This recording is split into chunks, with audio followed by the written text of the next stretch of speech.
Hoy quiero empezar una serie pequeña de enseñanzas en torno a algo que hemos llamado las pequeñas cosas que nos permiten ver la grandeza de Dios. Otra vez, pequeñas cosas que nos permiten ver la grandeza de Dios. Y cuando estaba escribiendo mis notas y pensando, reflexionando en el contenido de esta temática, vino a mi mente una imagen de las que todavía recuerdo siendo niño. Crecí con mis hermanos en Cartagena, la propiedad de la iglesia en la que crecimos tenía un patio muy grande. Y una imagen que no se me olvida es que saliendo de la casa teníamos al frente, saliendo de la casa hacia el patio, teníamos al frente un árbol de tamarindo. Era inmenso. Uno rodeaba con los brazos el tronco y no le daba la vuelta. No podíamos, era realmente muy grueso. Habían otros árboles de tamarindo en el patio de la casa, pero ese en particular, su tronco era gigantesco. No se me olvida que cuando llegaban las épocas de cosecha nos las ingeniábamos para subirnos al árbol y comíamos tamarindo hasta que, bueno, a punto de casi sangrar los labios de tanto comer tamarindo. Y recuerdo que las cosechas eran tan abundantes que todavía recuerdo la imagen de ver en el pasillo de la casa costales llenos de tamarindo. Pero, ¿por qué te menciono esto? Porque el impacto fue cuando estando en la escuela, en el colegio, no recuerdo exactamente, pero uno de esos primeros grados en que le enseñan a uno que los árboles nacen de una semilla.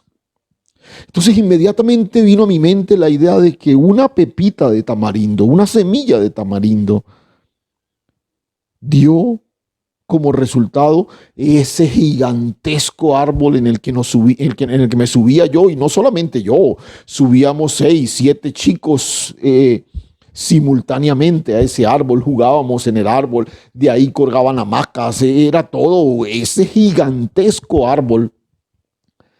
Y había salido de una pequeña semillita. Y recuerdo que esto me quedó marcado. Yo decía, es increíble, es complicado de creer, porque yo tomaba en mis manos las semillas de tamarindo, las pepas de tamarindo, y esa lección de la escuela, de no sé realmente en qué grado fue, me marcó. Que de algo tan pequeñito pudiera surgir algo tan gigantesco. Pero lo curioso es que fue la imagen que vino a mi mente cuando estaba tratando de pensar en los detalles de esta temática.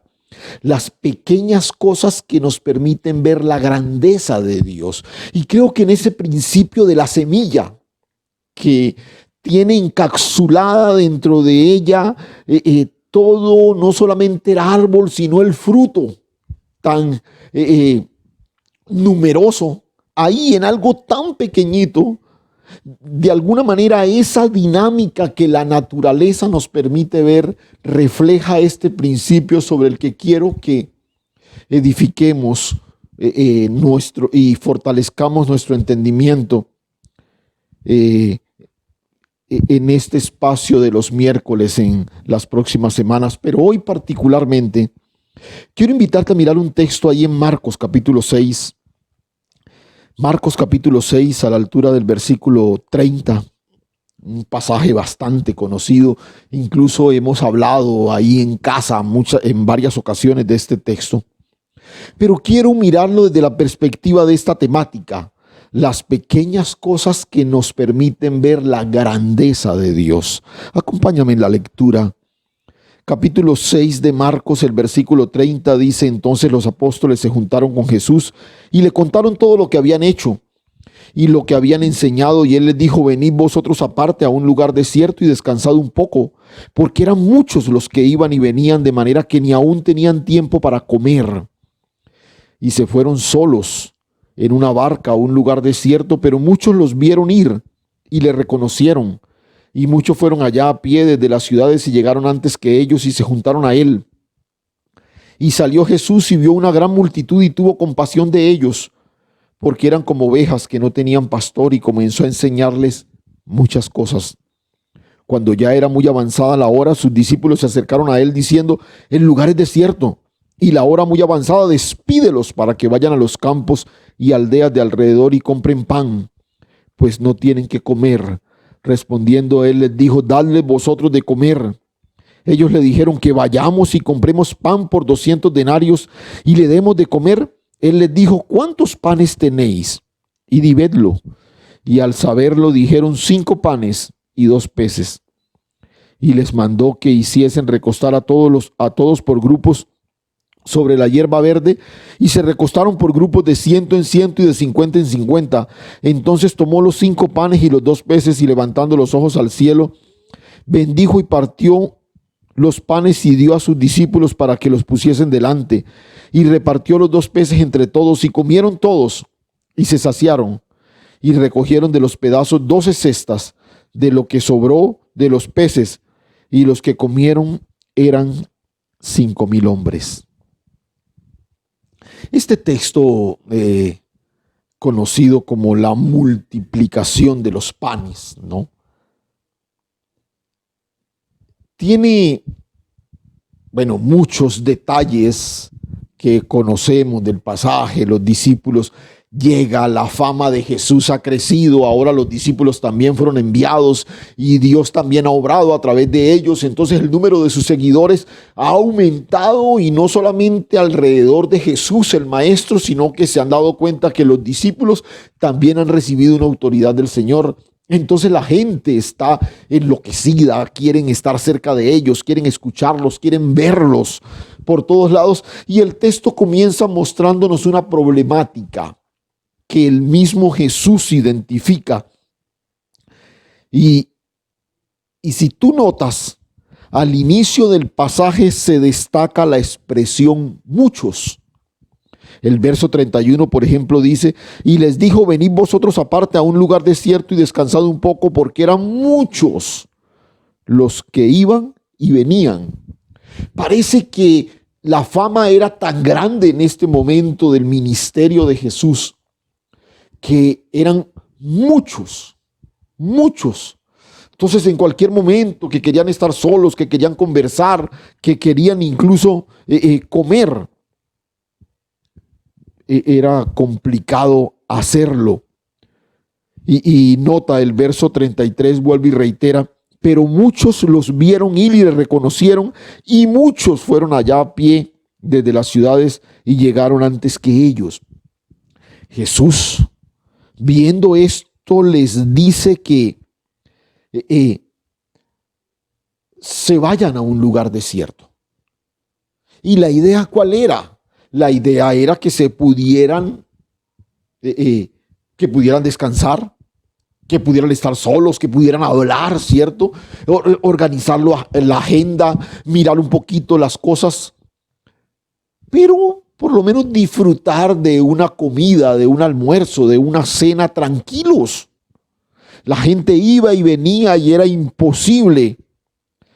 Pero el verso 33 que leímos dice que muchos los vieron ir y le reconocieron, y muchos fueron allá a pie desde las ciudades.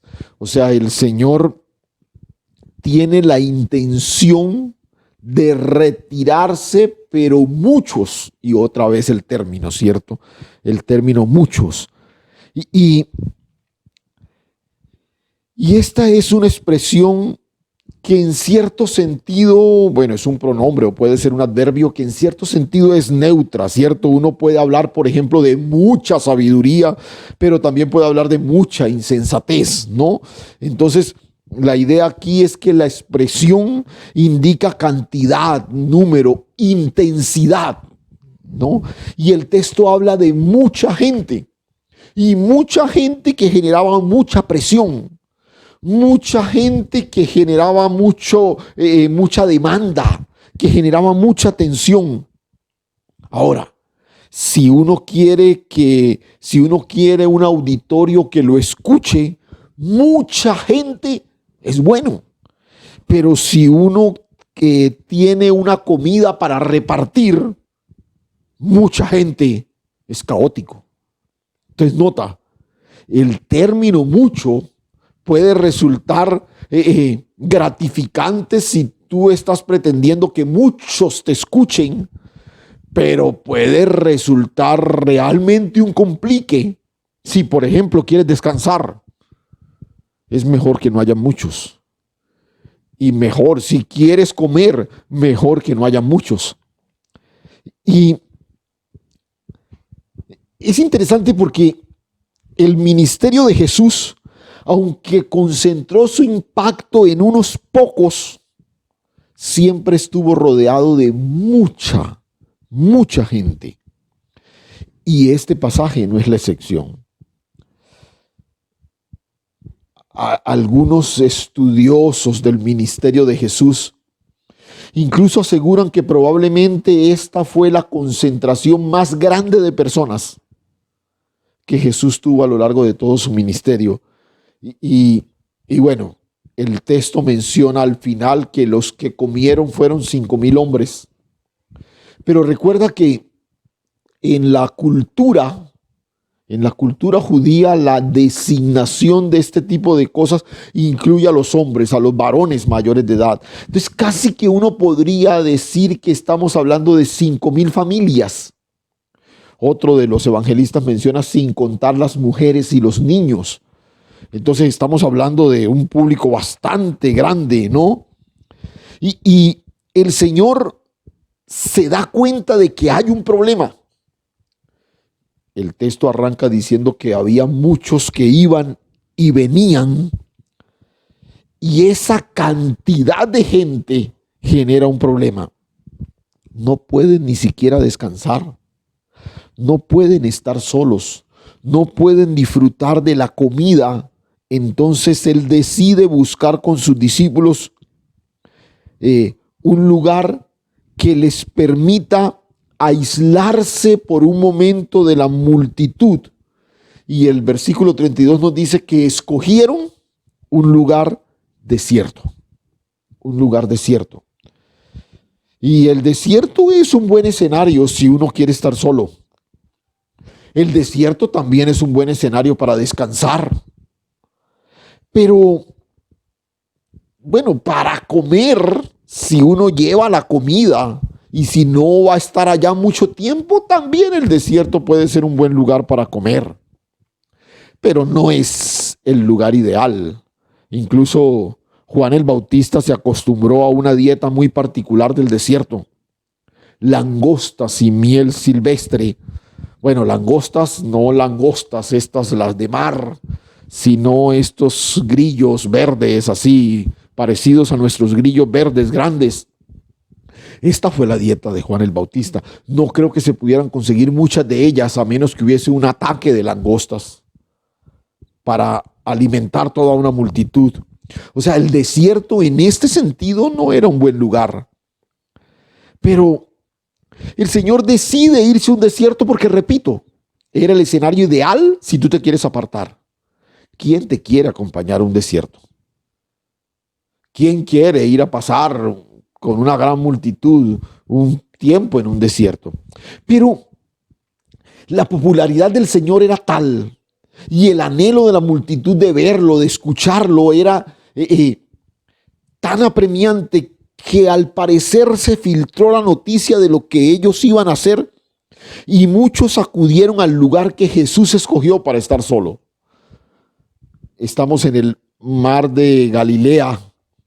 Probablemente muchos divisaban la embarcación y iban por la orilla, siguiéndola de lejos y tratando de ubicar el lugar. Probablemente gente por el camino se iba uniendo de pequeños caseríos, qué sé yo. Y el asunto es que cuando ellos desembarcan en el lugar escogido para estar solos, la multitud y, y- y aquí, valga la redundancia, se había multiplicado. Ellos querían saciar su deseo de oír. Ellos tenían un anhelo por ver a Jesús. Ellos querían experimentar milagros. Todo ese tipo de cosas movilizó a la multitud hasta ese lugar. Y, y esa multitud desconoció por completo la necesidad que Jesús y sus discípulos tenían. Otra vez, la multitud acude allá porque tiene la necesidad de oír, de ver, de experimentar milagros, pero de alguna manera menosprecia la necesidad que Jesús y sus discípulos tienen, que es la necesidad de estar solos, la necesidad de conversar, la necesidad de comer. Pero ¿sabes qué es bien interesante? Porque por lo general, esto que uno observa en el texto, uno lo observa todo el tiempo en la cotidianidad. Estamos en medio de un sistema que no le interesan tus necesidades. Las necesidades de los individuos es simplemente un eslogan publicitario de esta sociedad. Si tú observas, por ejemplo, y con un poquito de detenimiento, las ayudas, las ofertas que se dan en medio de esta sociedad, por lo general no son para solucionar un problema, son para generar un problema. Cuando tú miras, por ejemplo, un comercial que habla de todo lo que tú puedes hacer a través de un préstamo que una entidad está lista para darte. No, realmente el sistema no está supliéndote una necesidad, te está creando realmente un problema. Ellos están satisfaciendo sus necesidades a costa de las tuyas. Y esto es lo que apreciamos en el texto. La multitud quiere saciar su necesidad, pero están sacrificando la necesidad de Jesús y sus discípulos. Pero ¿sabes qué es lo sorprendente? Y esto me fascina, la postura de Jesús. Porque Jesús se moviliza hasta ese lugar por razón de la necesidad que Él tiene y que ha identificado en los discípulos. Cuando llega allá, se encuentra con una multitud indolente que no les permite estar solos. Y lo que uno esperaría al Jesús desembarcar es por lo menos hacerle algún tipo de recriminación a esa multitud. Sin embargo, el texto dice que Él extiende la pizarra de la gracia y comienza a enseñarles desde lo profundo de su corazón las verdades de la palabra. Sí, esa multitud mezquina, indolente, egoísta. Pero ¿sabes qué hizo el Señor? Identificó la verdadera necesidad que tenían. Eran como ovejas que no tenían pastor. La necesidad de dirección y la necesidad de cuidado movieron el corazón de Jesús y puso a un lado sus propias necesidades y decidió suplir la necesidad de la multitud.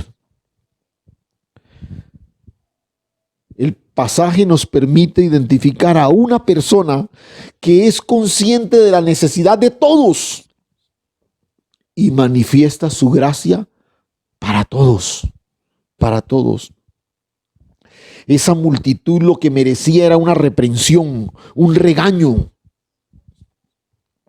Pero el Señor identificó que necesitaban cuidado y dirección.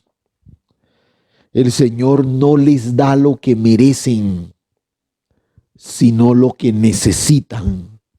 Y el texto dice que comenzó a enseñarles. Comenzó a enseñarles. Y mira, es fascinante cuando uno escucha compartir a alguien la palabra. Yo siempre he dicho, Me apasiona compartir la palabra, pero hay una cosa que disfruto también, es escuchar cuando alguien traza, comparte, expone la palabra. Disfrutamos, por ejemplo, de la lectura de un buen libro, de una serie de enseñanzas directamente de la palabra cuando nos sentamos frente a ella. Ahora, ¿te imaginas lo fascinante que debió ser escuchar una enseñanza de la boca misma del Hijo de Dios? Espectacular. El tiempo pasó a un segundo plano. La incomodidad ni siquiera se percibió. Lo largo del recorrido que ellos habían tenido para llegar hasta ese lugar, ni siquiera lo sintieron. La multitud de miles de personas quedó una multitud completamente heterogénea. Hombres, mujeres, niños, quedaron literalmente conectados, anonadados con la enseñanza. Los minutos y las horas comenzaron a pasar. Cada palabra que salía de la boca del maestro era absorbida por esos oídos y esos corazones sedientos. Y el único registro que el Evangelio hace del tiempo que transcurrió es cuando menciona que la hora era ya muy avanzada. Otro de los evangelistas registra que anochecía ya, comenzaba a anochecer. Y ahora surge un problema. El problema que inicialmente quisieron solucionar, ahora era un problema generalizado. Escuche, ¿por qué se fueron allá? ¿Por qué el Señor salió con sus discípulos a ese lugar? Porque no tenían tiempo ni para comer, porque no tenían tiempo para descansar. Esa multitud que salió con la expectativa de escuchar, ahora están hambrientos. Las horas han pasado, están aislados, lejos de cualquier lugar de provisión y lejos del lugar de su descanso. Por eso te decía hace un momento, el problema que ellos quisieron evitar ahora es un problema generalizado. Ahora es un problema que ha tocado a la totalidad de la multitud. Y nota esto, el problema es tan grande y tan evidente que los discípulos, que casi no se pescan ninguna, fueron los discípulos quienes se percataron del asunto. Hay algunos tratan de calcular con base en el dato del Evangelio cuántas personas podrían haber. Si estamos hablando que 5,000 hombres representan más o menos 5,000 familias, y podíamos pensar en una mujer por cada hombre y un niño por cada hombre, estaríamos hablando de por lo menos 15,000 personas. Pero si uno piensa que este tipo de peregrinaciones, de convocaciones, tienen por lo general más público femenino y mucho más de un niño, uno puede pensar lo que algunos incluso calculan, que el número podía oscilar entre los 20 y las 25,000 personas. Ahora, los discípulos están preocupados y con justa razón. Pero a la vez también están preocupados por ellos. El problema inicial es que ellos no tenían tiempo para comer, pero ese problema no se ha solucionado, se multiplicó por 15,000 o por 20,000 o por 25,000. Ahora no son solo 12 discípulos hambrientos porque tuvieron que salir corriendo porque no podían ni comer. Ahora tenemos por lo menos 20,000 personas hambrientas. Está a punto de anochecer y están lejos de cualquier lugar de provisión. Ahora, En lo personal, yo creo que la preocupación primera de los discípulos era por ellos. Ellos no hayan como decirle al maestro que por favor, que corte. Y entonces se lo hacen saber usando la multitud como pretexto. Señor, la hora ya está avanzada y la gente tiene hambre. Pero bueno, esto es como cuando uno se acerca a la esposa y le dice, mi amor, los chicos no tendrán hambre. Uno está tratando de disfrazar la petición que uno tiene usando, apelando a otras personas. Y quizás lo que ellos esperaban del Señor era que les dijera, oiga, sí, paremos ya aquí y pues esto, que se vayan. Porque incluso le dicen, despídelos. Pero para sorpresa de ellos, el Señor dice, sí, tienen toda la razón. Denle ustedes de comer. Y yo creo que pagaría por ver el rostro de los discípulos cuando recibieron esta respuesta del Señor. Porque esta es una de esas respuestas que no trae solución, sino que genera turbación. Dale vosotros, espere. Usted ya vio cuántos son, ¿cierto? ¿Qué pasaría por la mente de los discípulos en ese momento cuando el Señor les da semejante respuesta? Pero ¿sabes qué es lo peor? Que ellos entendieron que el Señor estaba hablando en serio. Y bueno, esto lo sabemos por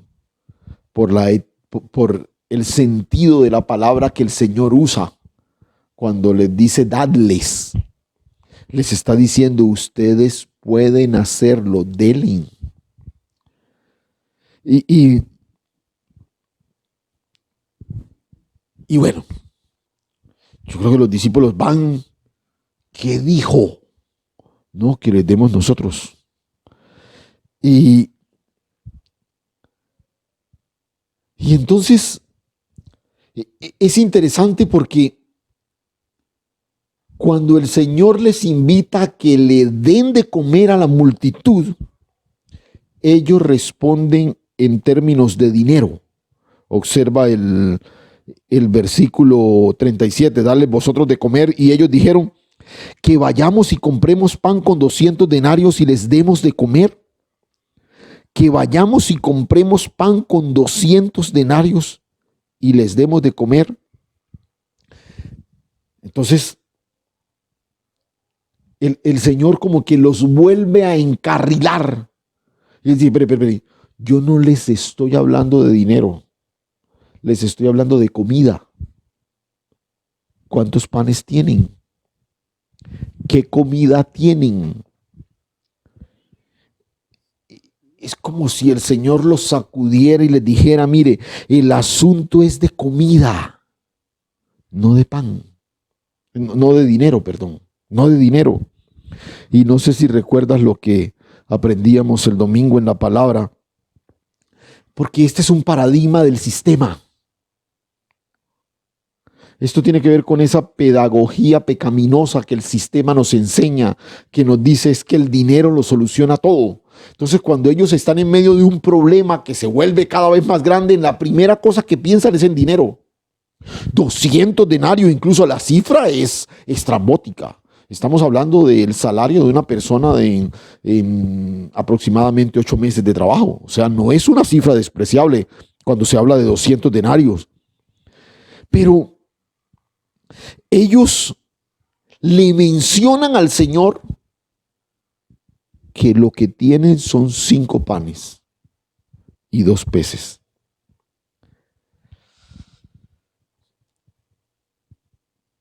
Después de hacerle esa mención, probablemente lo que ellos esperarían, o por lo menos yo esperaría, que el Señor dijera, uy, sí, no, es que eso sí es muy poquito. O sea, 5 panes, 2 peces, toda esta cantidad de gente. No, que sí, que se vayan.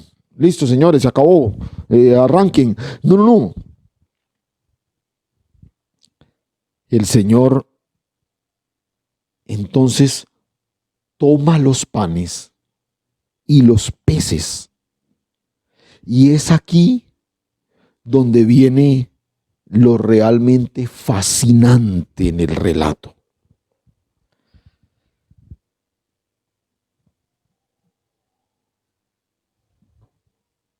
Si ya resultaba preocupante la orden de que ellos le dieran de comer, ahora viene una segunda instrucción. Organícenlos por grupos. Porque si los van a organizar por grupos, la gente va a entender que van a hacer algo con ellos, van a darles algo a ellos. Bueno, llegó la hora como del refrigerio, ¿cierto? Nos van a organizar por grupos. Y esa orden debió ser estremecedora. Pero quiero que nos detengamos un momentico aquí. Este era un problema del hambre de un pequeño grupo de amigos. Y ahora es el gigantesco problema de una multitud de miles de personas hambrientas y lejos de sus lugares de origen.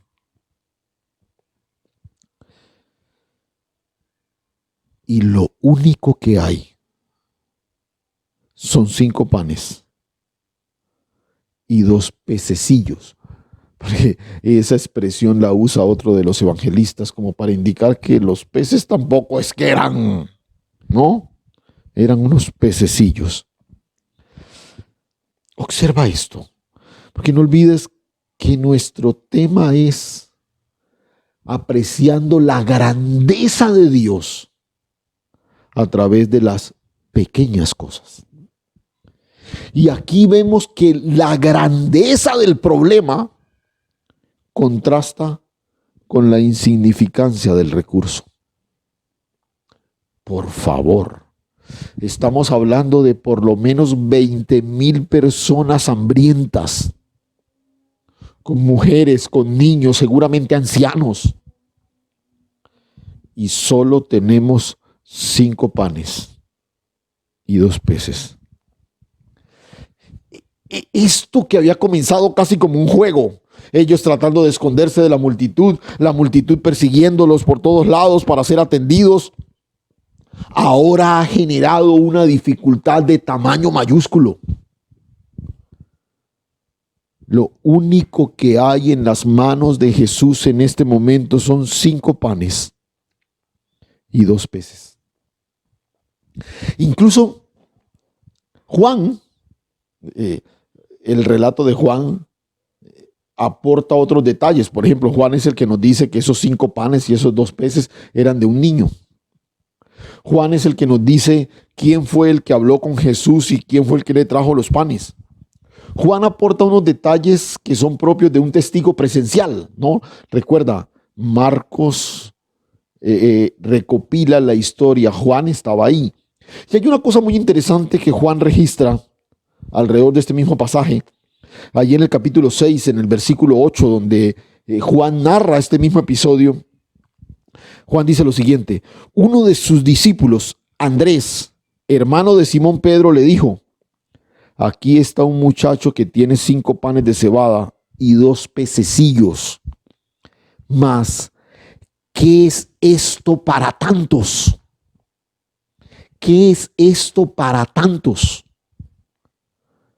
5 panes y 2 pececillos. Nota la afirmación de Andrés. ¿Qué es esto para tantos? Es que es insignificante. O sea, 5 panes y 2 peces los podemos repartir entre nosotros, los 12. Podemos de pronto comer una pequeña porción cada uno. Pero ni de un pellizco de pan alcanzaríamos a alimentar a 100 o 200 personas, si acaso. Pero estamos hablando de por lo menos 20,000 personas. Y en este punto de nuestro relato es donde está el elemento que inspira nuestra reflexión. Algo tan pequeñito, tan insignificante frente a tamaño desafío. Y eso es lo que muchas veces asalta nuestro corazón. Cuando sentimos que el tamaño de nuestros problemas es tan grande y las posibilidades de solucionarlos son tan pequeñitas. ¿A qué horas me metí en tantas deudas cuando mi salario apenas supera el salario mínimo?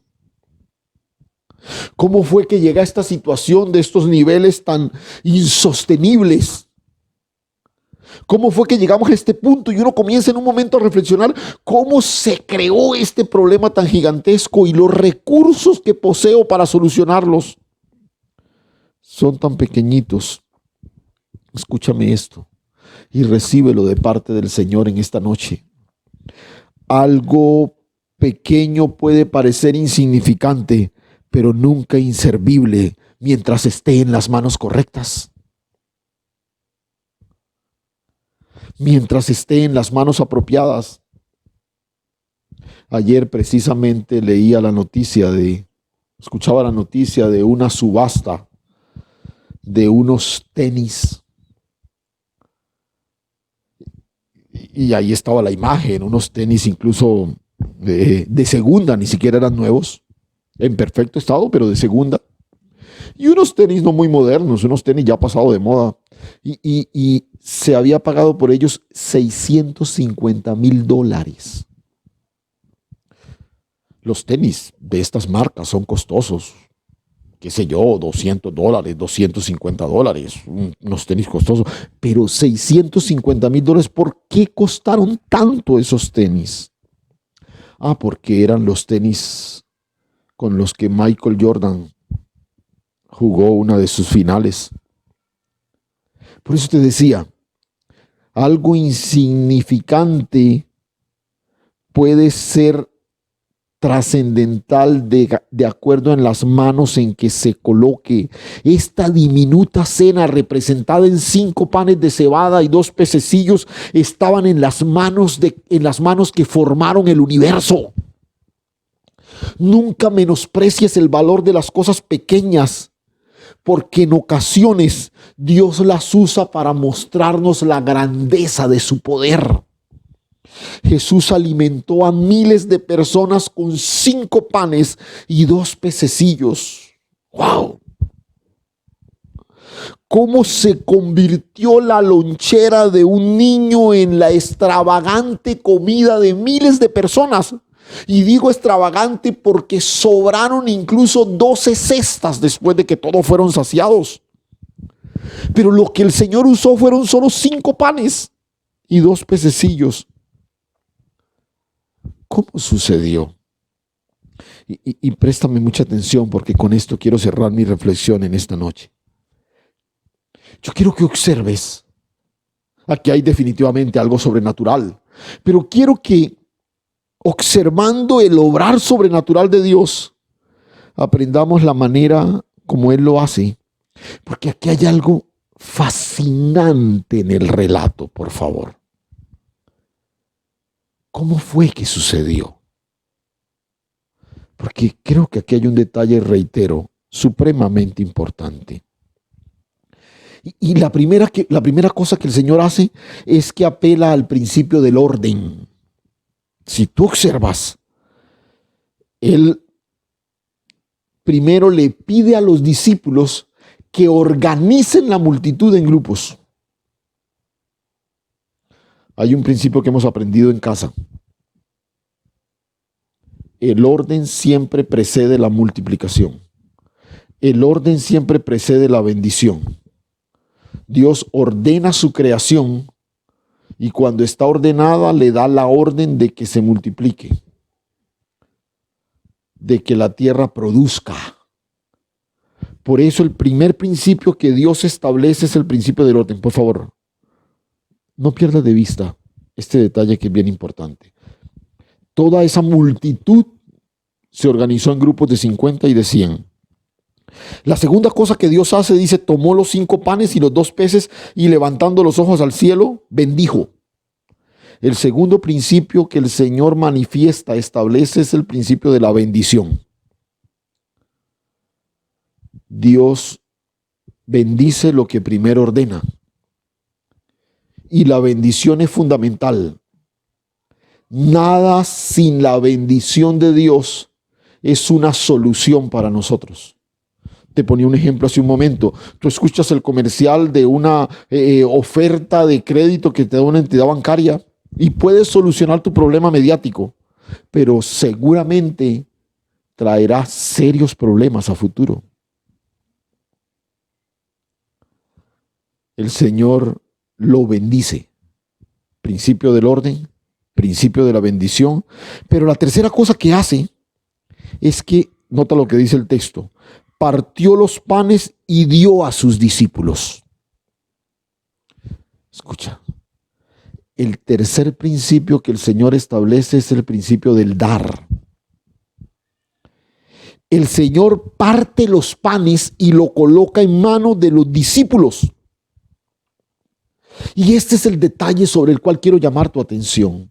El milagro de la multiplicación de los panes no se da en las manos de Jesús. Se da en las manos de los discípulos. Y esto parece simple, pero quiero que notes el principio. Orden, bendición, principio del orden, el principio de la bendición y el principio del dar. ¿Qué pasa si al partir los panes y recibirlos los discípulos se los comen? ¿O comen primero ellos?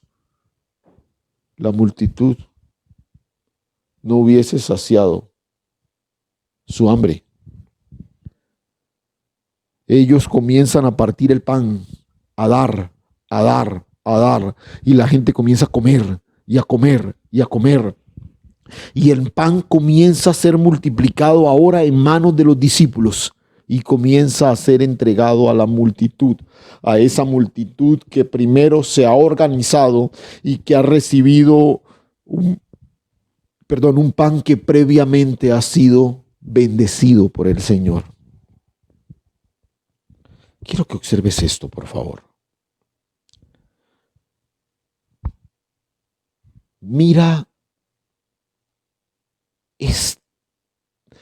este episodio, particularmente en el contexto de la provisión, porque es en ese contexto en el que el episodio se desarrolla. A veces vivimos la zozobra de ver que lo que recibimos no nos alcanza. Y el problema no está en el tamaño de lo que recibimos. Dicho de otra forma, no es que Dios no está proveyendo adecuadamente, es que yo no estoy manejando sabiamente lo que recibo de parte de Dios. El sistema nos convenció de que el asunto tiene que ver con el tamaño del pago, la cuantía del cheque, el tamaño del salario. No, escúchame, no. A nuestro Señor le fascina manifestar su grandeza por medio de las pequeñas cosas.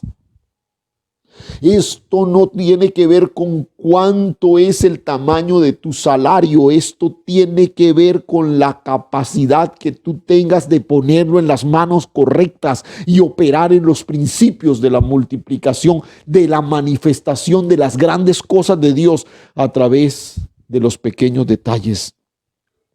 A nuestro Señor le fascina manifestar su grandeza en medio de las pequeñas cosas. Él sigue derribando gigantes con pequeñas piedras, pero no olvides que esa piedra que derribó al gigante salió del brazo de un adolescente que la lanzó. Ese pequeña porción que alimentó a más de 20,000 personas fue puesta en las manos de Jesús a través de un niño.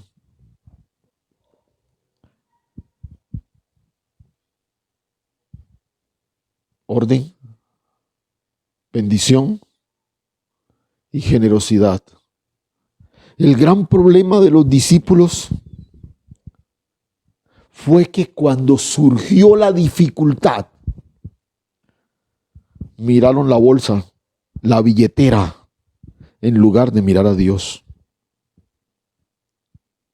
Los discípulos no percibieron la ironía de lo que estaba sucediendo a su alrededor. Tenían escasez de pan, pero estaban con el pan de vida. Y ese es nuestro dilema todo el tiempo. Vivimos en escasez, pero nos olvidamos que Él es el dueño de todo. Tú no necesitas que tu salario crezca para ver la gloria de Dios manifestada en tus finanzas. Tú necesitas operar en la gloria de Dios para que veas multiplicados los recursos que Él pone en tus manos. Y otra vez, mirando el contexto en el que estamos ubicados,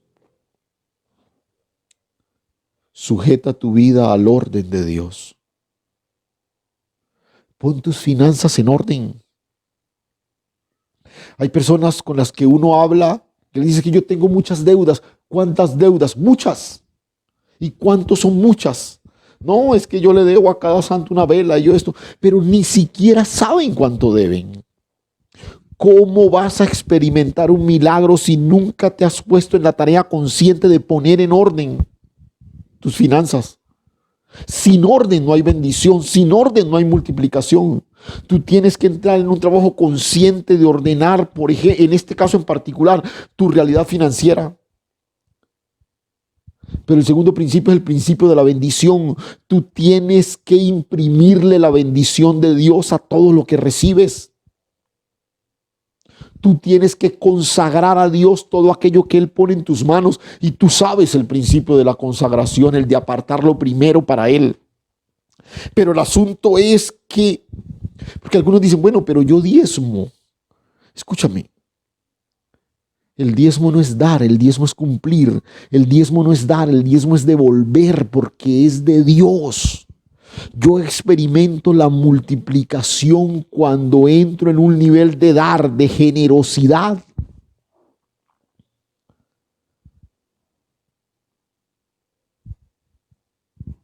Estos días de aislamiento y contingencia nos han permitido ser testigos de tantos milagros, tanto a nivel personal y familiar, como del reporte de muchos que nos han hecho llegar sus testimonios de las cosas grandiosas que Dios ha hecho. Familias que en medio de su estrechez económica recibieron una provisión. A Dios milagrosamente puso en sus casas un mercado.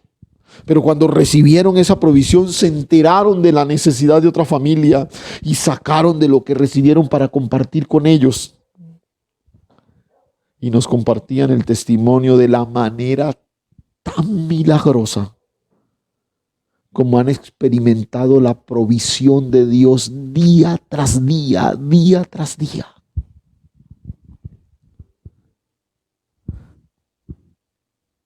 Al Señor le fascina manifestar sus grandes obras a través de pequeñas cosas.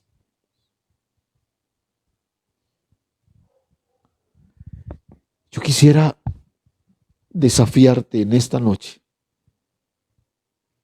a que en esta área en particular de la que hoy nos habla la palabra,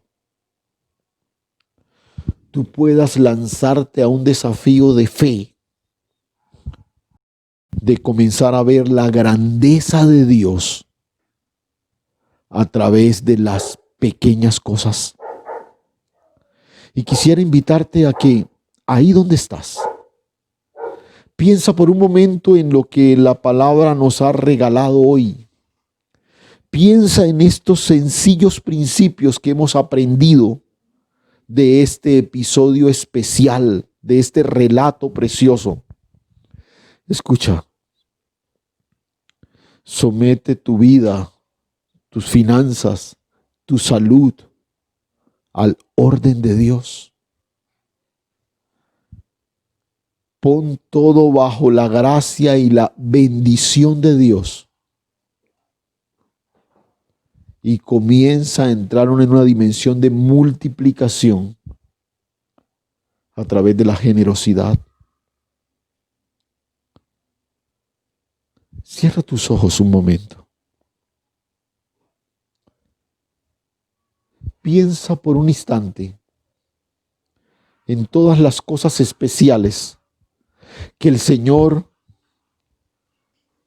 ha hecho a través de pequeñas cosas en tu vida y que quizás por el Espíritu ahora vienen a tu mente y a tu corazón. Él sigue siendo el Dios de las grandes cosas a través de los pequeños detalles. Piensa en esas cosas especiales que Dios te ha dado. Vamos a darle gracias a Dios. Padre, gracias. Gracias, Señor. Hoy, quizás al tener este encuentro con la palabra y identificar cómo una problemática de un tamaño casi que incalculable fue resuelta a través de un recurso completamente insignificante y pequeño. Pero esa es la historia de nuestras vidas, Señor. Ese es el testimonio de la historia de nuestras familias. Ver cómo las grandes cosas de Dios se han hecho una realidad en nosotros a través de pequeños detalles. Hoy, Señor, queremos colocar delante de ti áreas que indiscutiblemente nos generan ansiedad, preocupación, las finanzas, la salud, la estabilidad, la formación de nuestros hijos. Hoy queremos descansar en ti, Señor, y permitir que a través de los pequeños detalles tú nos permitas ver la manifestación de las grandes cosas. Gracias, Señor. A ti toda la gloria y toda la honra en Cristo Jesús. Amén y amén.